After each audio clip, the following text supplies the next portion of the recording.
एक गांव में गौरी नाम की एक मेहनती गाय रहती थी।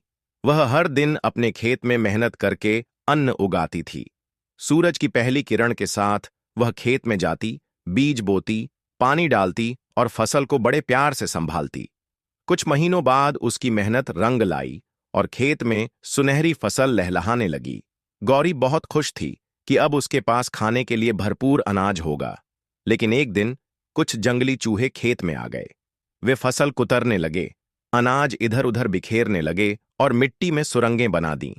गौरी बहुत परेशान हो गई। उसने चूहों को कई बार समझाने की कोशिश की। भाइयों, यह मेरी मेहनत की फसल है, कृपया इसे बर्बाद मत करो।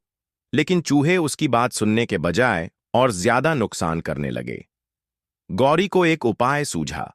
वह गांव के पुलिस थाने गई और वहां तैनात शेरू पुलिसवाले से अपनी समस्या बताई। शेरू एक बहादुर पुलिसवाला था। उसने तुरंत अपने दल को इकट्ठा किया और गौरी के खेत में पहुंच गया। पुलिस ने चालाकी से खेत में चूहों को पकड़ने के लिए जाल बिछाया। थोड़ी ही देर में सारे चूहे फंस गए।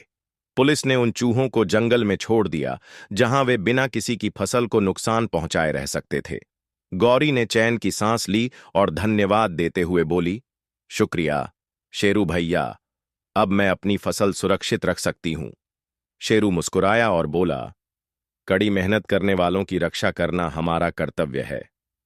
इसके बाद गौरी खुशी खुशी अपनी फसल काटने लगी और गांव में सभी को यह सीख मिली कि मेहनत की कमाई की रक्षा करनी चाहिए और अगर कोई मुसीबत आए तो सही तरीका अपनाकर समाधान ढूंढना चाहिए।